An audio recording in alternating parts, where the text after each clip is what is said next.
Welcome to Monday Night Fantasy Football here with the Buzz. Tonight, a special running back night, and we are joined by, as always, the very reliable Cyclops. We will not have 2020 tonight. He is out vacationing in Aruba.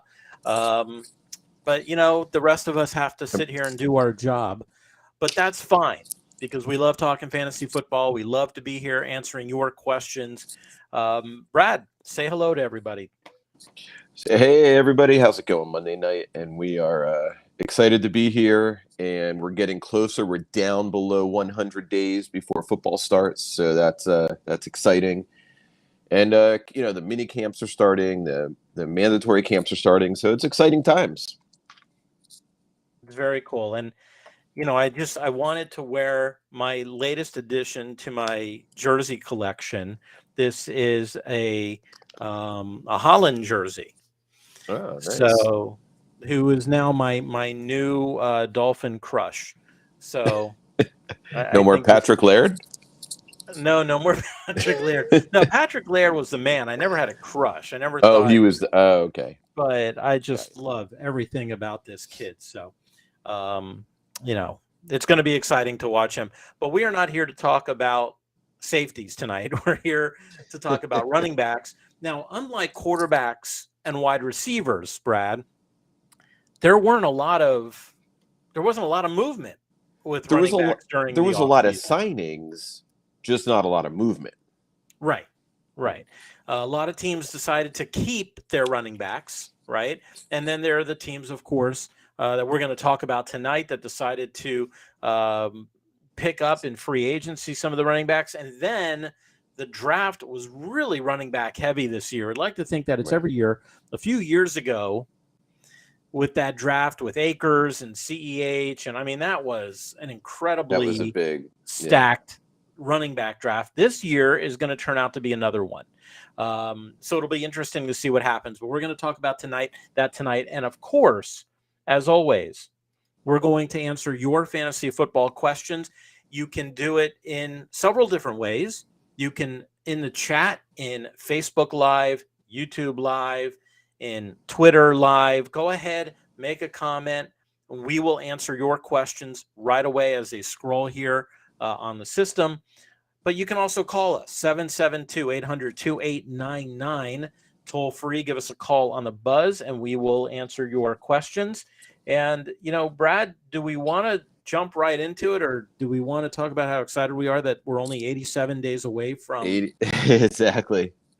From the we're getting close to those the camps opening in a few weeks, right? So, and then there's been some signings. There's been a lot of things happening, but I think just when we're about a week out, when the camp's opening, that's when we get a little bit more excited about how close we are.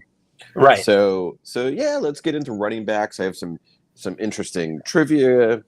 I guess it's not real interesting trivia. It's just a question that might surprise people. Oh, a fun fact. A fun fact, yeah. Before we do that, we've actually got Kenny on the line. Ken, how are you doing tonight? Oh, pretty good. My reason for calling is when I look ahead to the upcoming draft, is there any particular advice I should be aware of? Well, I'll tell you this. There are a lot of pundits out there saying that it's important to grab some high-end wide receivers this year for early rather than the running backs. Personally, I don't agree with that. And of course, during the summer, when we start doing our mocks, we'll start talking more and more about strategy. And, normally, are you going to go running back, wide receiver? Are you going to go wide receiver, running back, wide receiver? There's lots of different strategies. The pundits are saying grab those top wide receivers while you can. Obviously, if you have the first 3 or 4 or 5 picks, you're not going to grab a wide receiver. But they're I'm going to hold on. I have actually seen a lot of drafts where receivers are going 3 and 5 and 6. Like those top receivers are going, there's 3 and 4 of them going in the top 10, which is, I remember this happening, I want to say about 5 years ago. There was a time where all these top receivers were going early, and then it switched back to running backs. I think you're going to see things all over the board this year. I don't think you're going to have like this set group of official what people think. I think you're going to see. I think you're going to see Henry slipping. I think you're going to see him going number 2.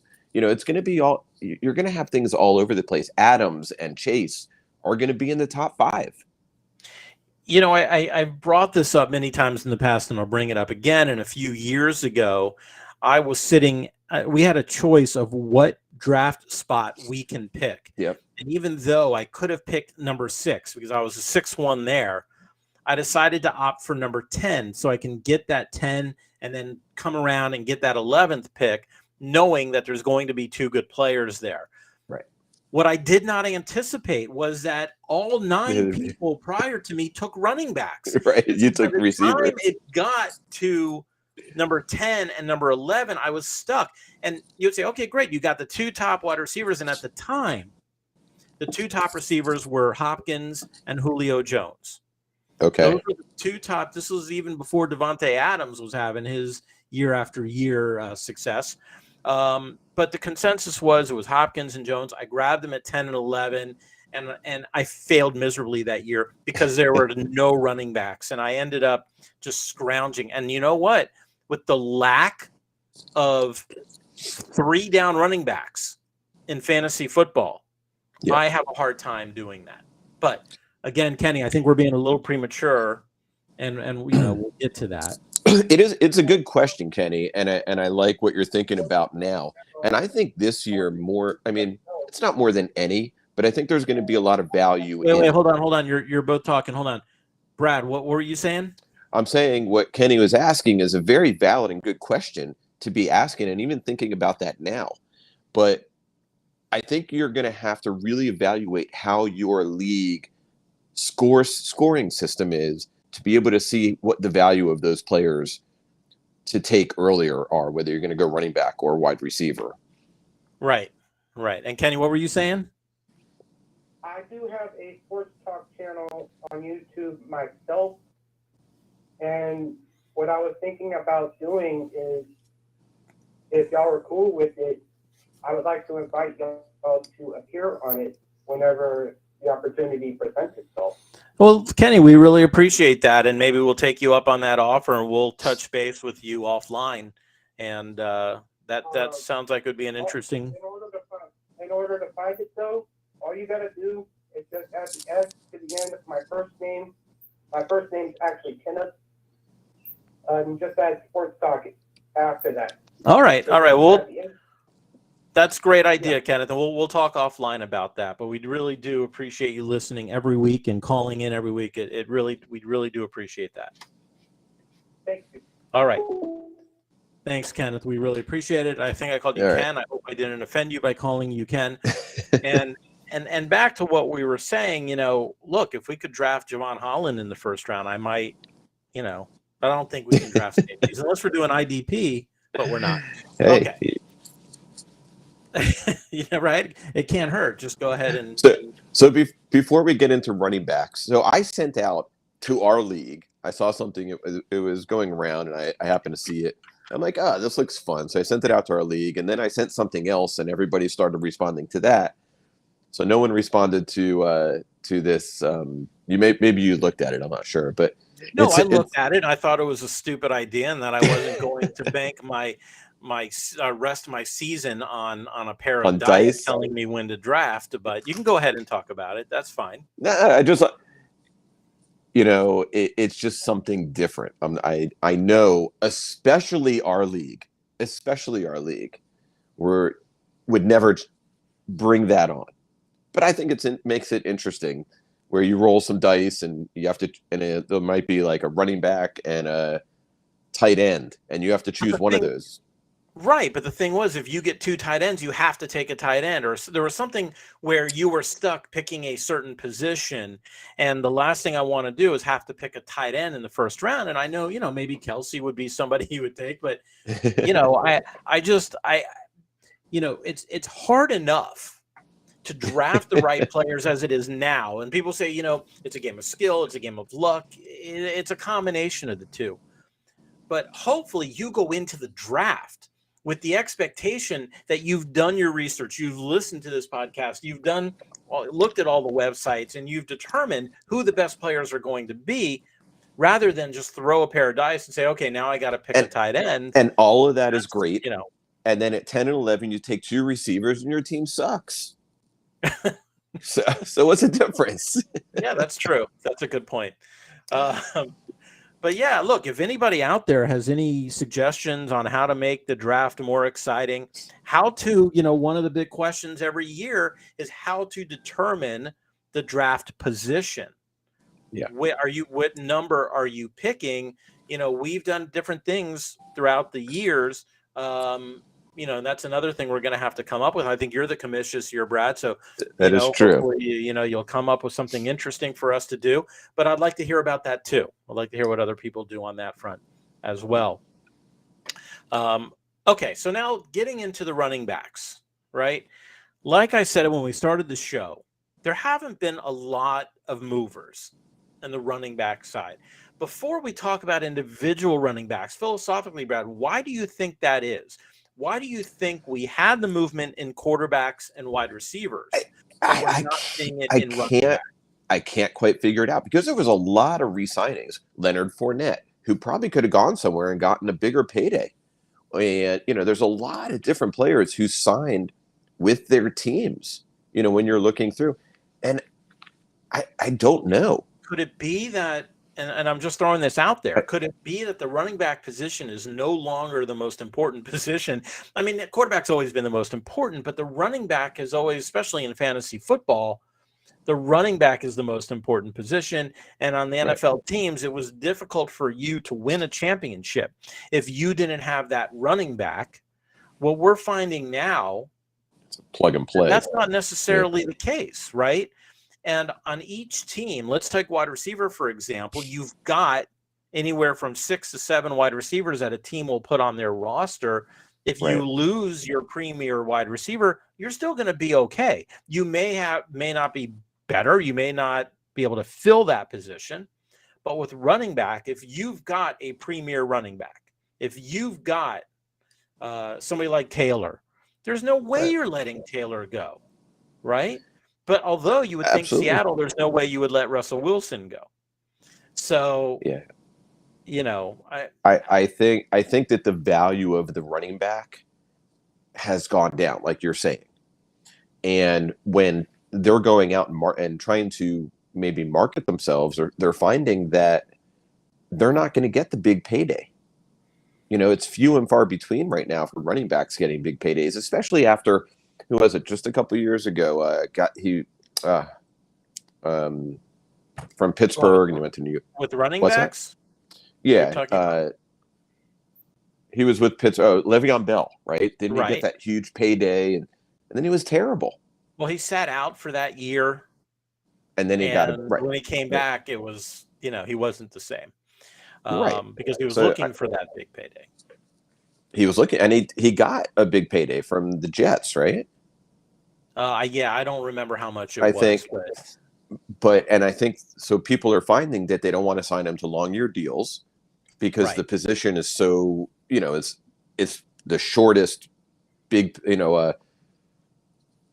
position of their longevity of that player.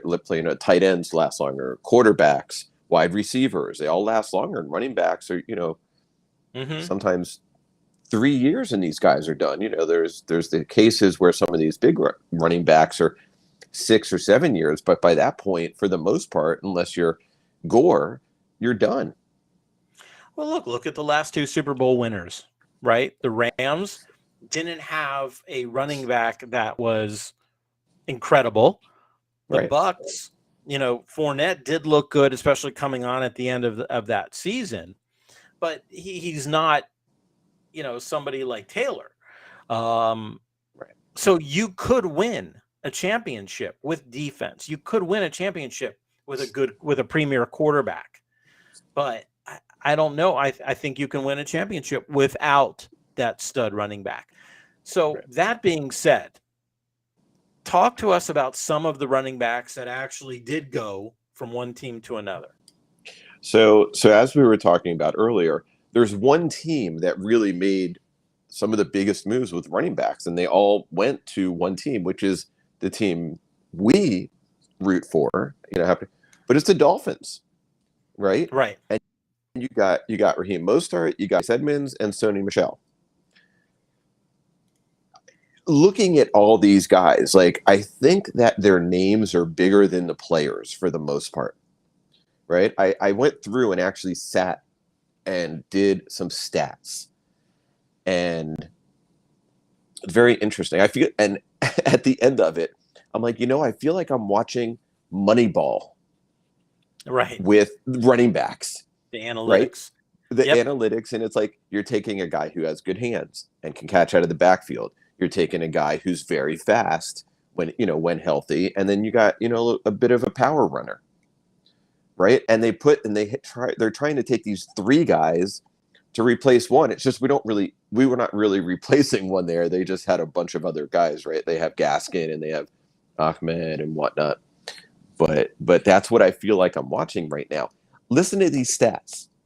Okay, these guys have been in the league a total of 15 years combined. They have 6,298 total rushing yards in those 15 years combined, which comes out to 419 yards per year total for the three of them. Now, granted, there's been some injuries. Mostert didn't play for his first couple seasons, but this is the overall number. And when you look at that, that's not that exciting, right? Right. But it's what they can do. Look, it's years ago when all the teams had the same offensive scheme for the most part, it was all plug and play. You could take one running back from one team, put them onto another team, and they would do the same thing. And then the only factor you had to worry about were the differences in the offensive lines. Now teams are completely different. And when we look at what the Rams did when they had the greatest show on turf and they had taken Marshall Faulk, right? That's right. Marshall Faulk was not going to be – I know they did that trade with the Colts. Marshall Faulk was not going to be the type of runner that, let's say, if he was on the Miami Dolphins at the time with Dan Marino, it would not have worked out. Right. So I think teams right now are looking for that special person, and what the Dolphins are doing is they're trying to find that component, that one running back or that group of running backs, right, on what offense they're going to run.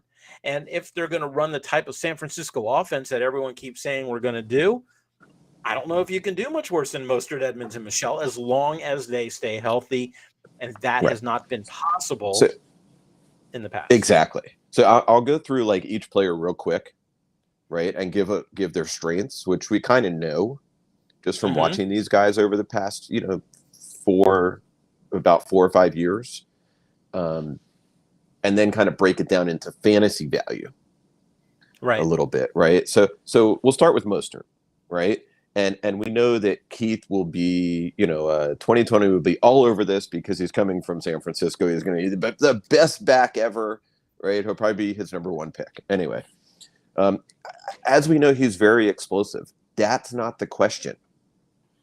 Its injuries are the question. His 5.7 yards per carry over his career is exciting, but he gets injured, right? So the most carries he's had in a year is 137. And that was a few years ago already. That was in 2019. Then 104 in 2020, and then 2 in 2021. Right? He got hurt like a couple plays into the game. And we actually talked about that last year, about him getting injured, and it took 2 plays. Right. So if he can stay healthy, we'll get there. Then you have Edmonds, right? This guy, he kind of filled in when Connor was out. He's been there. He was there with Kenyon Drake was there, and he filled in. When he's always been the fill-in guy. Why is that? I don't know. He's had some flashes, right? He's been in the league 4 years. He's missed 8 games in 4 years. Not bad, so he's pretty reliable. But he's got 300 plus carries and 1,500 yards, right? So it's not amazing. But why is he not getting that? Why didn't he get that chance really in 4 years there? Were they just picking up other people because they didn't think he's good enough? But we do know he's got decent hands and he can get the ball out of the backfield and make plays. So that's good, right? We kind of just talked about that. And then, of course, we have Sony Michel, another fifth-year running back, just like Edmonds. Edmonds is a fifth-year running back. And for the most part, Mostert is about a fifth-year running back too, because he didn't play for 3 years when he came into the league. So he didn't play for his first few years.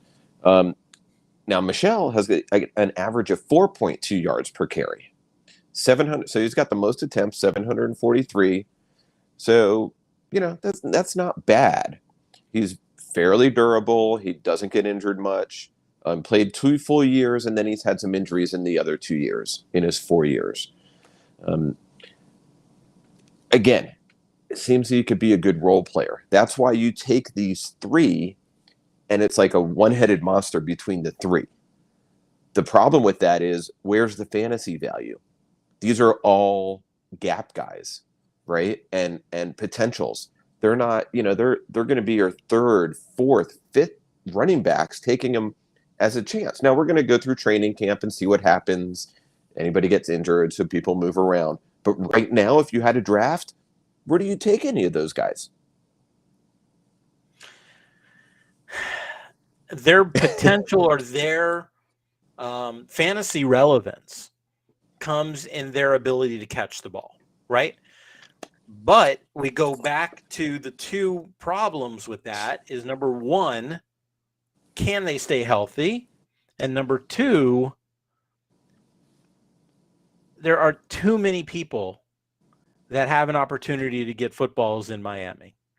That's another issue there. Whether it is their co-running back team, right? I mean, don't forget, Myles Gaskin is still on the team. Yeah. Salvin Ahmed is still on the team. Yeah. Now, I don't know if they're going to carry all those, because I know that they have 2 fullbacks that they picked up in free agency as well. Correct. So there's no way they're going to carry all of those guys.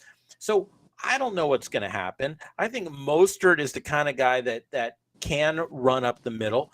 We saw Edmonds try when he did have opportunities before they brought in James Conner, but it didn't work out. Now, is that because of Arizona's line? Is that because of the play calling? We don't know. So let's separate this conversation quickly with regular NFL and fantasy football. Okay. Mm-hmm. Regular NFL, I'm excited to see what's going to happen, because we don't know what's going to happen, and we don't know what kind of scheme that they're going to be put in. Fantasy football, you don't touch these guys, right? Because there are too many of them. That means at the beginning, and like you said, we're going to see over the summer people get hurt, or all of a sudden, we're seeing in practices and preseason that Mostert's getting 20 carries a game. Right. That's different, but I don't see them paying that kind of money for Mostert, for Edmonds. Michel's a throwaway. He's a backup. He's somebody that, I don't see them paying the money that they did for Mostert and Edmonds and not playing both of them. Right. So fantasy, I'm not touching them. But regular NFL, I think it could work in that scheme. Yeah. I mean, and then you have Gaskin. Where does he fit in? Or Ahmed, where does he fit in? All of a sudden you have all these guys. So if you're taking if you had a draft today and you're taking a Dolphin running back, you are taking them like just on a whim. And you're taking them late, and you'll be like, oh, I think Edmonds is going to be the guy.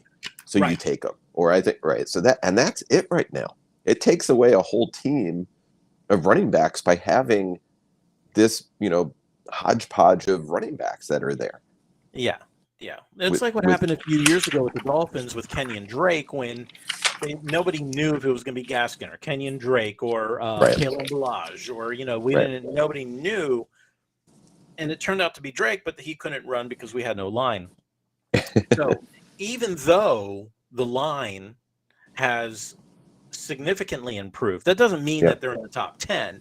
It just means that they were 32. They're probably around 20 now.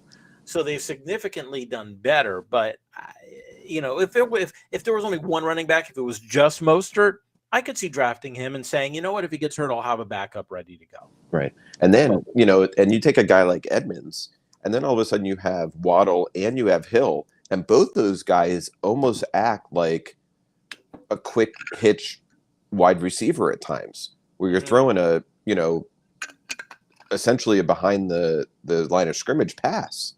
Yeah. To get them the ball and get them running. So that takes away touches from the running back position in Miami as well. Yeah. Yep. Absolutely. Okay. So anything else on these guys? No, I think we covered it. I think you want to stay away from Dolphin running backs at the moment until we tell you further. So no, nothing else on them. So I'm going to give a trivia question, and then we could talk about this guy. Sure. If I had to ask you right now, who was the Chiefs' leading rushing running back last year? Who would you say? Darrell Williams. You probably did some. No, I research. had Darrell Williams. Remember, I picked up Darrell Williams hoping that CEH would get hurt, and he did, and that ended up helping my team. Am I right? Yeah, and I don't think most people. I don't think a good majority of the people would realize if I hadn't picked up Darrell Williams, then there's no way I would have gotten that. Right. And now, of course, and so we could talk about it a little bit. And that was only 558 yards, but he went to Arizona now, where of course Chase Edmonds left, and now you have Connor, who, he's getting a little older. He's gone through some injuries, so he may have an opportunity. Like, I would probably take Darrell Williams before I took any of the Dolphin running backs right now. I know. I understand Connor is going to be the guy there. What's that? Yeah, well, let me ask you a question, and you don't have to give me an exact number, but where are you picking Connor? Is he an RB2 for you? Is he an RB1? What He's an RB2 for me. Okay, that's fair. Are you any different with that? No, Yeah, and I think it should be interesting to see what happens in the preseason. But Darrell Williams, I know you said he got 500 yards. I don't know how much he had in receiving, but a lot of the fantasy points that Darrell Williams got, were receiving, at least for me last year, were either receptions or touchdowns. Right. It wasn't because he was getting a lot of carries and he was getting a lot of yards on the ground. That was not necessarily where the fantasy points came from. And James Conner, I don't know if he's going to repeat it, but remember, he was getting a touchdown a game. He got like 15 touchdowns last year or something. Yeah. Whatever it was. It was insane. No, I agree with that. But, again, Conner has got to be – I didn't look him up age-wise, but he's got to be 30. Yeah. Right? Yeah, probably. In that range? Yeah. This is his second year or third year second year in Arizona, and he was in Pittsburgh for then he was out, wasn't he out for a year with the treatment? So he's got to be getting up there as well. But no, I would have no problem with him at an RB2. And for people that are picking at the front of the first round and you're looking for that running back coming back, you might end up with somebody like Connor. Yeah. Which is not necessarily a bad thing, but we'll get into that, later in the summer. Yeah, and Connor finished the year really strong. Yeah, with some big games, but with Hopkins being out for 6 games, right? You look at a guy like that, he moves up a few spots, Connor, because he's going to get extra touches early on in the year. You got to figure. No, I agree. And, unlike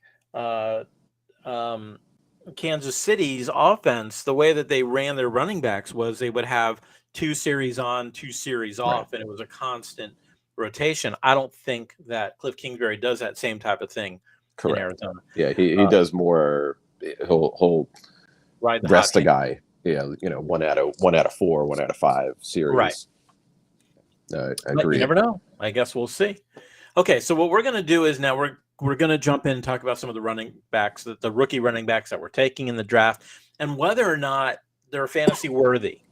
And the first one that we really do have to talk about is the guy that was the running back who actually was the top player in the class, and that's Breece Hall out of Iowa State. Now, he goes to the New York Jets, and some people said that is the perfect situation for him. I personally disagree. mainly because the Jets have second-year running back Michael Carter, Right. who actually was showing a lot of promise at the end of last year. So do we know, we don't know what kind of timeshare. And people say, well, they didn't take, Brees Hall to have him sit on the bench, but they may have. They also may have taken him because he's a receiving threat. And last season for Iowa State, he caught 36 passes. And yes, to me, he's better on the ground. He had a lot of touchdowns at Iowa State. But we're also looking at a completely different offense. Now, it is true that the Jets' offensive line is looking so much better than it ever has. They've got Becton and Tomlinson, McGovern, Vera Tucker, who they got last year, and George Fant. That is a formidable offensive line. So whoever the running back is, whether it's Brees Hall or Michael Carter, they're going to see progression. The question, though, is, are they going to be playing from behind? Are they going to be throwing the ball a lot? Is Zach Wilson up for the task to even be able to throw the ball? So, I thought about it a lot. I've always had a problem picking a Jets player. Personally, I don't have a problem picking somebody like Brees Hall as a low-end RB2, high-end RB3. Some people are picking him as a high-end RB2. And taking him in the fourth and fifth round, I would be a little concerned about that. But I think we have to look at the preseason. We have to look at the summer. We have to kind of see what that offense is going to do and how they're going to use Michael Carter and how they're going to use Brees Hall. I will say, like, having Michael Carter last year, it seemed like every week, he was doing really well, and then he had some injury, and then he came back, but he was getting like 15 points a week somehow. Some weeks it would be he was running for over 100 yards and a touchdown. Other weeks he was running for 20 yards, but he was getting 8 catches for 60 yards and getting a touchdown. So somehow he was getting to that 15-point range. And I kept him all year, and I think I only used him a few times. And of course, those few times are when he didn't do anything. But he was always on my bench, and it's like, oh, there he is, 15 points again. There he goes, 15 points again. Yeah. So he's got value. Last year, you wonder why they drafted Brees Hall. What is their problem with Michael Carter? Nothing, maybe. It's the same reason why they drafted, tight ends for 6 years in a row. Yeah. Well, that was, Mike Tannenbaum too, but that's true. But yeah, look, that's why we have to wait and see, because Michael Carter is not a bad running back. No. So you might have a running back share, and again, for the NFL, just like we were talking about the Dolphins, that might work out really well for the Jets. But for fantasy football, if you're only going to be getting 10 carries and 3 catches, that can't be your RB1 and possibly can't be your RB2 in that case. The Jets, if Zach Wilson could, I know we're getting off the running back, but with Elijah Moore there and, running back and the line getting better, and if he can, they actually have some potential. And this is talking fantasy-wise, not that I'm happy about that because of the Dolphins, obviously, but or the fact that they're just the Jets in general.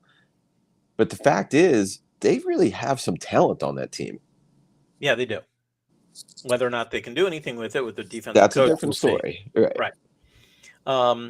Okay, it's enough talking about the Jets. I'm kind of getting ill. But there's another running back that everybody's talking about, which, again, I completely disagree with what everybody is saying on this guy, and it's Ken Walker III. Now, Walker, he wasn't doing well a few years ago, and then last year in college, he just exploded for over 1,600 yards. And he was drafted by the Seattle Seahawks, the quarterback questionless Seattle Seahawks. Right. Drew Lock might be their quarterback. I don't know, but they drafted Ken Walker, but I don't know what to expect from him. They've got Carson still. They've got Rashad Penny, right?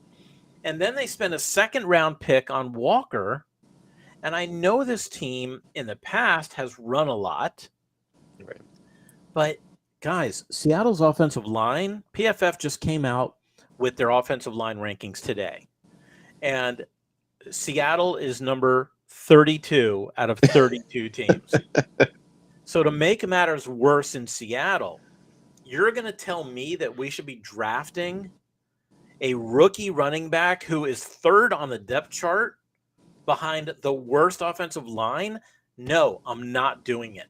So I hope Ken Walker has a great NFL career, but for fantasy football, I'm not touching him. You know, he'll probably come out and have like a really good preseason game because it's preseason, and everyone's gonna run up everybody's board, and then it'll be like 8 carries for 14 yards. Yeah. Yeah, so I'm not touching him. Another guy I'm not touching is Rachaad White, who was picked by the Tampa Bay Buccaneers. I just think that there's too much going on. I mean, even if Fournette gets hurt, I don't see White being the guy that's going to be able to carry that rushing position for the rest of the year. Yeah, we know that Brady is not big on having a rookie running back there to protect him. Right. Although last year, Ronald Jones filled in for Fournette. Not Ronald Jones, the rookie last year. Vaughn, was it Vaughn? Vaughn, yeah, Keyshawn Vaughn. Yeah. Is he still there? I don't even know if he's still there. I would assume he is. I think so. Yeah. Yeah. Still playing on that rookie contract. Right. But right. Another guy that people are getting excited about that people might take a flyer on. If I took a flyer on him, it wouldn't be until like the 10th, 11th round, and that's James Cook, brother of Dalvin Cook. And he was picked by Buffalo. Now, Buffalo, the thing with James Cook is he's a catching running back. He's more of a third down back, projected third round back in the NFL.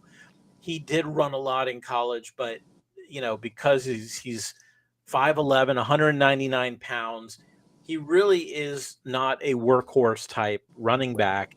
He's really suited for a system where he's going to be a third down back. So I know the running back, they were trying to do that with Moss for the past few years. They're trying to make, these guys, it's not working out. I don't know if it's the offensive line, which is more of a pass blocking line than a run block line. But, you would think it would be the perfect situation for him, which is why I would take him in a flyer. But I would have to have 3 solid running backs before I would take a chance on Cook. Yeah. A lot of people, a lot of experts, have him as like the potentially one of the top rookie running backs by the end of the year. Yeah, and it's possible. And there's certainly could be some value there. I mean, he's got good pedigree for sure, but like you say, Singletary is going to be the guy going into camp there, right? We kind of know that, and if he can stay healthy, that's fine. It's just how, again, you run into it's like with Lamar Jackson, your best running back on the team is your quarterback. Still, right? That's true. Yeah. So you always have that issue. I think the biggest hype for James Cook was the fact that he went to Georgia. He was showcased all year. He was showcased in the national championship game. They won the national. I mean, and he played great. He was a lot of fun to watch. And I was upset when I saw that he went to Buffalo. Between the Jets and the Bills getting new running backs that both look great. For the NFL, I'm not sure if this is really going to translate. But the final guy I want to talk about quickly, and he's not somebody that you're going to want to pick early. He's going to be a late round pick, similar to what I was saying about White. And that's more based on where he's going. And we're talking about Dameon Pierce. Now, we didn't get into it, but Marlon Mack, the pride of the USF Bulls, who was drafted by the Colts. He was with the Colts for a few years. When his rookie contract ran out, they didn't re-sign him. He signed as a free agent. He signed a 1-year deal for $2 million with Houston, so it's not a big, huge deal. And they also have Lance Burkhead, who is playing on a Rex Burkhead $2 million fully guaranteed contract. So you have Burkhead, you've got Mack, but then they drafted Dameon Pierce, who he was a running back with the Florida Gators. The Florida Gators decided they didn't necessarily need him. He then transferred to Texas, and he averaged 5.7 carries per game as a senior, but only had 7 carries a game. So, we don't know. Well, yes, that means he's fresh, but is this guy going to make it in the NFL? He's only 5'10". I'm not saying that small running backs because that haven't done well, because I know the Hall of Fame is filled with the Emmitt Smiths and the Barry Sanders, but those are special people. PFF, this is what kind of surprised me, was that he was actually the highest graded running back in college football last year, according to PFF. There is something Really? So there is something about this guy. We could, because it's only a 1-year contract with Marlon Mack, I could see him being released. If Dameon Pierce ends up having a good summer and doing well, right, the Burkhead contract's fully guaranteed. They may just get rid of Mack. So keep an eye throughout the summer, see what the Texans are doing. Davis Mills came on. He's looking like an NFL quarterback, dare I say. That team's going to turn around slowly, but not to the point where they're going to run it 20 times a game with one guy. You never know, but that's why if you're going to do anything, I would look at Dameon Pierce possibly as a long-term solution. Late round pick is the way I look at it. Again, that's a flyer, and that whole, again, that whole team is kind of still a mess, but it'll start coming back together. But the running back situation there last year was for the most part horrendous. Yep. So, All right. So that kind of does it, right? I mean, a lot of the running back situations that we're going to see, we've already gone through free agents for the most part, except for players that signed with their team, their existing team. We looked at the rookies who really either will or will not have fantasy relevance. But Brad, there's also running backs out there that were hurt. Yeah, and what do you do with them? There's about 4 or 5 that I would say, significant running backs that were hurt that you're going to look at due to their age, due to their carries, due to their injuries that are coming back, right? So with Baltimore, you had Dobbins and Edwards, both knee injuries that were pretty brutal in the preseason, right? And then they were kind of a mess all year at running back after that. And they had Hill as well, Justice Hill, I believe, get injured as well. Yeah. So, but you have both of these guys coming back. Now, Dobbins was seeming to be the guy in Baltimore. Again, we just talked about it with. I think we talked about it didn't we talk about it last week or 2 weeks ago? Well, no, I'm saying I was with Dobbins. We mentioned Dobbins because we were talking. Go ahead. We'll get into it. Well, I was saying, you still run into the issue where Lamar Jackson is still the best running back on the team, like we just talked about in Buffalo. But Dobbins was coming in to be the guy. I don't know where his injury status is right now. It was a pretty significant injury. Sometimes these guys can take a year to come back. Gus Edwards too. They also picked up Mike Davis. Now, I don't know if they did that. No. I'm not suggesting that Mike Davis is going to be number 1 on their depth chart. We know that Dobbins is going to be number 1B on their depth chart, right? And if he gets hurt, then Edwards comes in, or Edwards is going to spell Dobbins. Lamar Jackson's going to get the runs. Look, can you rely? Let's assume for a second that Dobbins and Edwards are going to stay healthy. Let's just assume that for a second. Okay. Where do you pick Dobbins? And I'm not talking about which round. I'm saying, do you have him as an RB1, RB2, RB3? Yeah, I definitely don't have him as an RB1 right now. Maybe a low-end RB2. RB3 is almost like a flyer as an RB3 or low-end RB2. As an RB2, you're saying that he's in the top 20 running backs, right? So the question is, are there 20 better running backs? Yeah, I think there are, which is why I think you're right. I'm looking low-end RB2, high-end RB3, flyer. Is he better than Josh Jacobs? Am I taking him before Breece Hall? Yes. Right. And on your list, if we were going to do some type of order, I would pick Dobbins before Etienne, right? I don't even know. I don't even know know if I would do that right now. Really? That's Yeah. interesting. Look, depending on how everybody on the health of everybody, right? Of course. What about Robinson and Etienne are probably going to share a lot. Robinson, Well, so I have that. Robinson was an Achilles. Etienne, of course, was the foot in preseason last year, so he's fully ready to go. Robinson with the Achilles, those Achilles take a little while to rehab. So I don't know how that's going to go. You kind of have a new regime in there, right? Because the coaches were fired. It's all new coaching, and it's Peterson now. So you don't know who he's going to favor. He might, Robinson already seemed to be on the way out.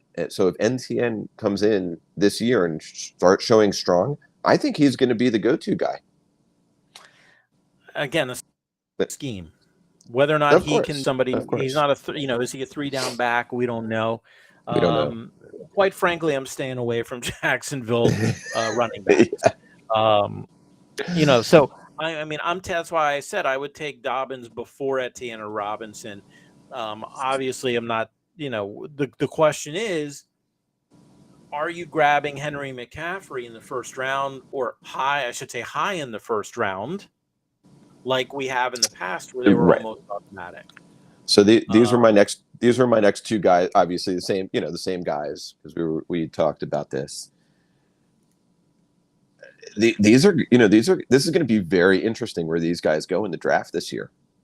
Very interesting.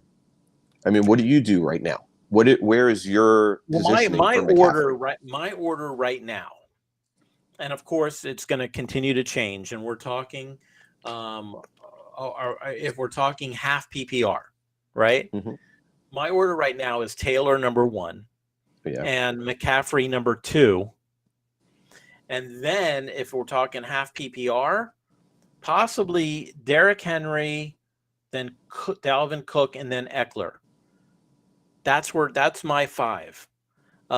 If, and then the biggest question for me, and we'll get to it in a second after I ask you about your top 5, what do you do about Alvin Kamara, who might be suspended? We won't know that for another month probably. Do you take him on a fly? Wow, Alvin Kamara drops for me right now. It's that whole team seems to be a mess. New coaching, it looks like it's going to be the quarterback Winston. It's going to be Winston. I mean, they still have Andy Dalton, but I doubt that you have no threat to Winston. You still have Mark Ingram, right? So if Kamara, Ingram's like 33. I mean, Ingram's no, I understand that. I understand. And Michael Thomas, we don't know if he's going to be healthy. They just got Jarvis Landry. I just don't know what's going to happen. So that's why I'm not looking at Kamara. And especially with the suspension. But correct. So talk to me about your top 5 and a half PPR. So Taylor obviously is your guy there. McCaffrey and Henry. It's so hard for me to put them up there. But when healthy, man, McCaffrey's a beast. Yeah. But he's played 10 games in the last 2 seasons. I mean, he was worked. He's got 1,138 total touches in 4 years. Right. I think it was, right? And he still has more fantasy points than it's huge. He's fresh and he's 26 years old. Yeah. Right? Because he's barely played in the last 2 seasons. The question is, can he stay healthy? Right? I took him high last year in one of my leagues and it wiped me out. Henry is a little bit older. He's 28. He's got 1,400 touches. He's got almost 1,500 with catches. 1,495 total touches. 28 years old. look, if I have the number 3 pick and McCaffrey's sitting there, it would be hard not to take him. Yeah, it I would be agree. a battle in my mind not to take him. Because Okay, so who's your number 2? I mean, I think Dalvin Cook, Who's also coming off of injury. who's Not as yeah, serious as an injury, but not as serious, and right. I like him. I like Najee Harris, even though it's a rookie quarterback there. He showed to be the guy there, and they might bring him back to earth a little bit this year and not run him as hard as they did last year. Now I don't know that I'm taking him number 3, but he might be in that 5 to 7 range. Yeah. Yeah. I mean, look, he doesn't have a lot of threat behind him with Benny Snell, but it's just who knows what that offense is going to do. I'm not saying right. I'm taking Najee in the first round. Don't get me wrong. Right. I'm taking him in the first round. The question is where. Right. I don't disagree with you with Dalvin Cook. I don't know. I just think that Eckler keeps getting better and better and better. And if you're talking if we're talking standard, not half PPR, Eckler is one of those frustrating players as well, where he's like up and down. I agree. I mean, he should have a monster year this year. I was staying away from him last year. I don't know. I don't know. He's just not exciting for me. He's just not an exciting player. If he's there at number 8 and I'm the number 8 pick, yeah, I'd probably take him. But I don't think I'm putting him into my top 5. All right. That's fair. Should be interesting to see what happens. So we were talking Travis is here. He asked, what do we think Jonathan Taylor is going to do this year? Well, Travis, the fact that we're talking about, that he's going to be the number 1 overall pick, we're looking for him to have a monster year. And he showed everything he had last year, and it doesn't seem that that would slow down going into this year. Going into his third year. I think he's going to have over 1,500 yards rushing. I think he'll have over 300 yards receiving. He's not like a huge receiving running back. Right. I think he'll have at least a dozen touchdowns, but I definitely project him as being the top running back because he's a threat they have to game plan for him. Let's put it that way. Right. And he's a threat every time he touches the ball to go yard. And now with the quarterback, they picked up Matt Ryan there. I think that vaults his value. Yeah, it could, for sure, no doubt. So we'll see what happens.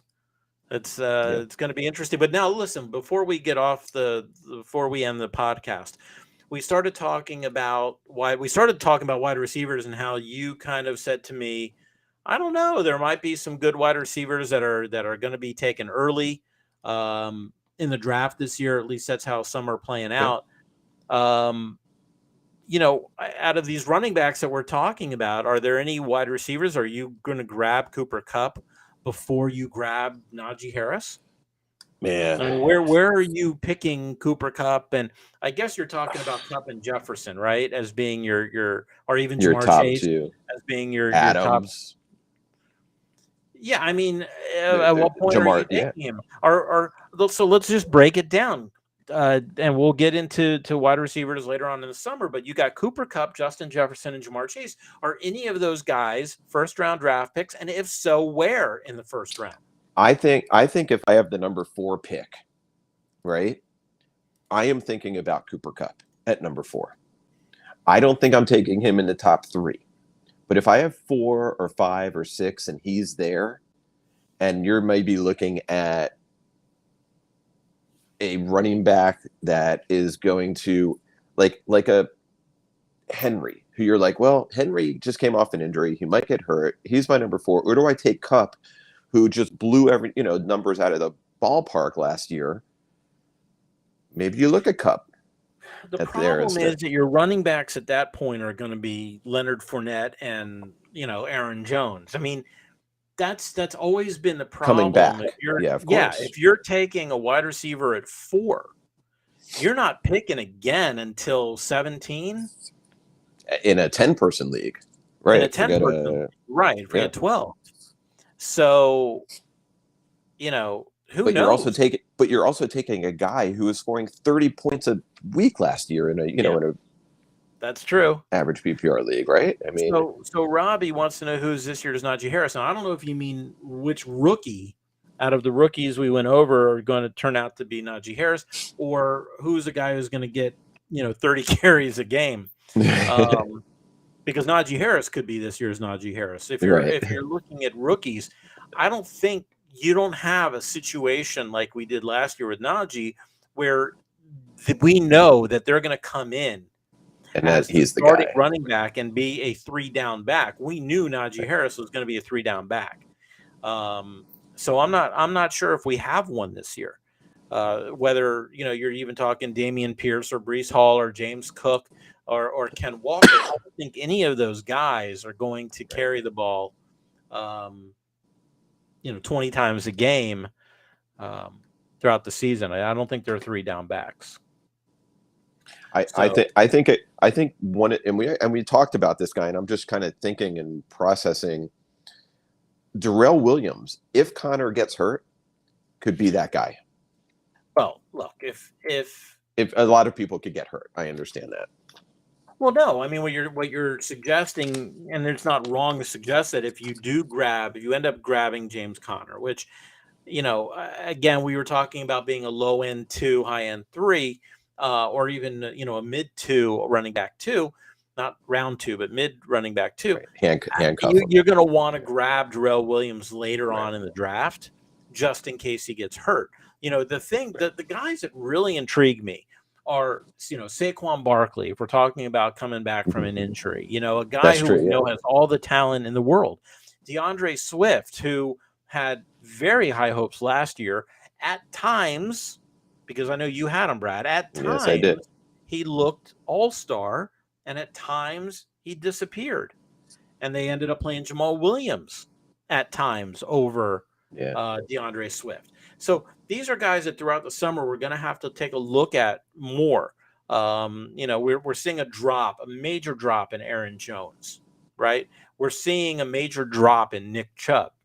Some of these guys that were darlings last few years are starting to really, Ezekiel Elliott, he's off the chart at this point. Antonio Gibson, off the chart at this point. And when I say chart, I mean RB1 or 2.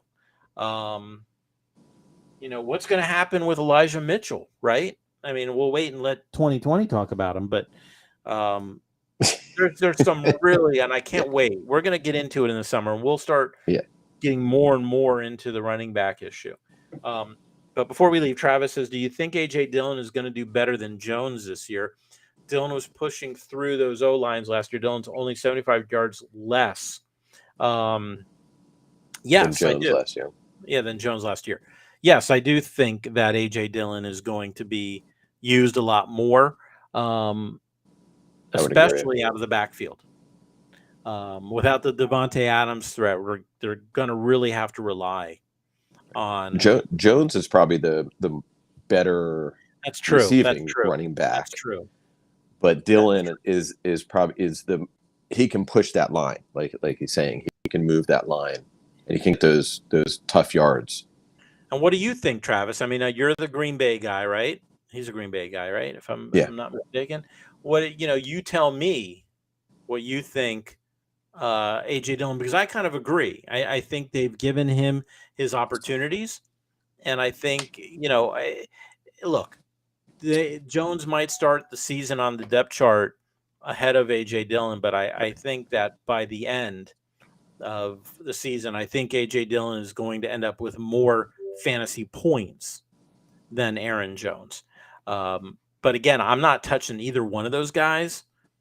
At least, Aaron Jones low RB2, A.J. Dillon high RB3. I mean, So I'm not even sure where I would take those guys right now, because it's a big mystery to me.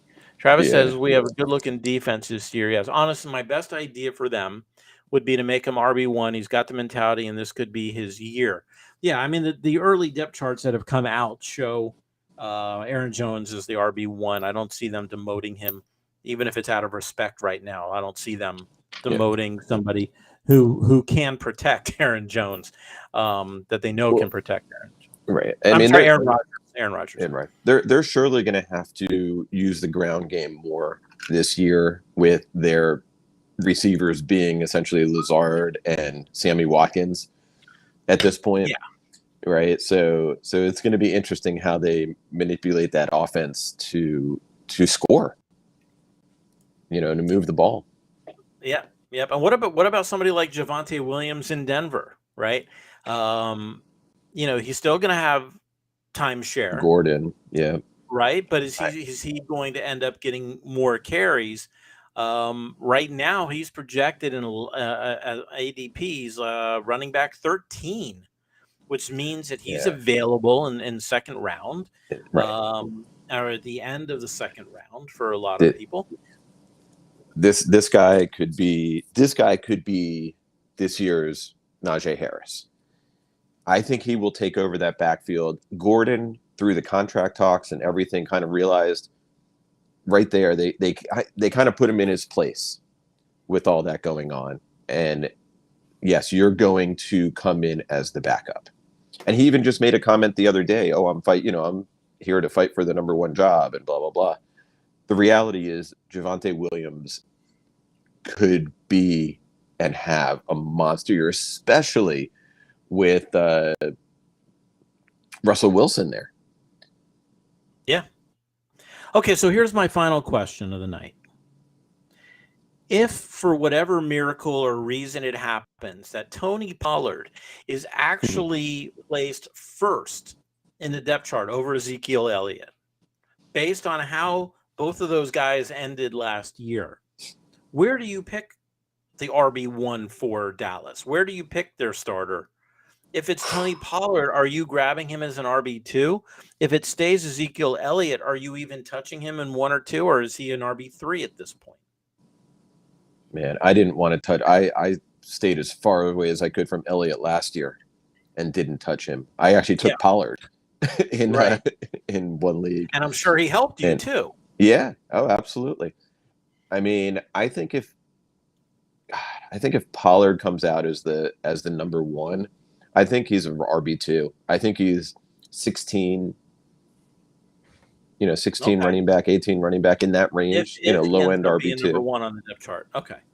I said this was the last question, but I have one more that we're just kind of going to tease. And this is when we start talking about handcuffs. And I know a different kind of handcuffs. We're talking about the handcuff where if you're going to grab Dalvin Cook, right? Do you grab Madison? And at what point are you doing that? And do you grab somebody like, let's say, are you going to grab Madison if you do not have Dalvin Cook? Whether it's a defensive move to keep the guy away from the Dalvin Cook draftee or drafter, or do you do it just in case that he gets hurt? So, we'll get into that. Personally, I don't believe that it makes sense to pick the backup unless you have the starter. And I don't necessarily agree with that. And it depends where you can grab these guys. There's so much in there. That's a whole show is just handcuffs. So we'll get into that, in a few weeks. But there's a lot of value in grabbing guys. I go back to the Priest Holmes year where I grabbed him and he ended up being the starter after. Well, that's different. That's completely different. No, it was from an injury. Oh yeah, you're right. You're right. What's his name got injured? I can't think of his name. I don't know. I'm picturing it. I can't get it out there, but yeah.